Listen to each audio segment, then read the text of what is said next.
अध्यक्ष जी, 21 तारीख को इसी मंच से पाकिस्तान के प्रधानमंत्री ने भारत के संबंध में 2 बातें कही जिनका जवाब देना चाहूंगी। एक तो उन्होंने कहा कि मेरे देश में मानवाधिकार का उल्लंघन हो रहा है। मैं कहना चाहूंगी कि जिनके अपने घर शीशे के हों उन्हें दूसरों पर पत्थर नहीं फेंकने चाहिए। संयुक्त राष्ट्र महासभा में दिए गए विदेश मंत्री सुषमा स्वराज के भाषण का पूरा देश मुरीद हो गया है, फिर चाहे वो बीजेपी के समर्थक हो या उनके विरोधी। बीजेपी के धुर विरोधी दिल्ली के मुख्यमंत्री अरविंद केजरीवाल भी सुषमा स्वराज के भाषण के कायल हो गए। और दूसरी बात उन्होंने कही कि भारत जो शर्तें बातचीत के लिए लगा रहा है वो हमें मंजूर नहीं है। ये समझ नहीं रही कौन सी शर्त, किस शर्त की बात की जा रही है।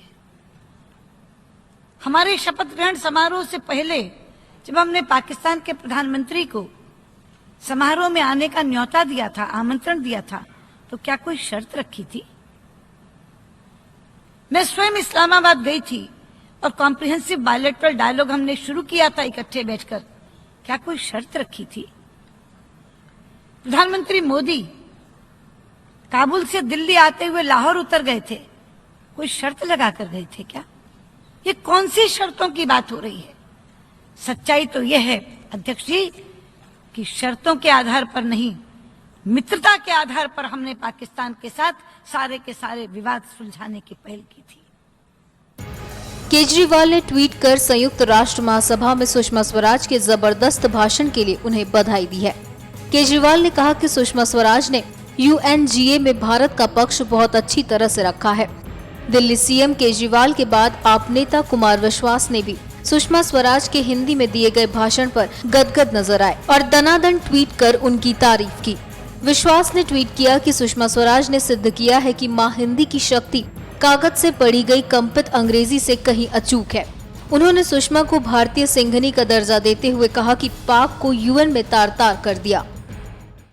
कि मैं एक चीज यहां बता दूं, अगर पाकिस्तान ये समझता है कि इस तरह की हरकतें करके या इस तरह के भड़काऊ बयान देकर वो भारत का कोई हिस्सा हमसे छीन सकता है, तो मैं पूरी दृढ़ता और स्पष्टता के साथ यहाँ ये कह देना चाहती हूँ कि आपका ये मंसूबा कभी कामयाब नहीं होगा। कश्मीर भारत का अभिन्न हिस्सा है, जम्मू कश्मीर भारत का अभिन्न हिस्सा है और अभिन्न हिस्सा रहेगा, इसलिए ये ख्वाब देखना छोड़ दें। आपके अलावा कांग्रेस ने भी सुषमा की तारीफ की। कांग्रेस नेता अभिषेक मनु सिंघवी ने कहा कि सुषमा स्वराज के साथ पूरा देश खड़ा है क्योंकि ये सरकार का स्पीच था। उन्होंने पूरी कोशिश की, मैं उनके स्पीच की कोई बुराई नहीं करूंगा, पर अगर जाने से पहले सुषमा स्वराज ने कुछ होमवर्क किया होता तो उनके वक्तव्य का ज्यादा असर होता।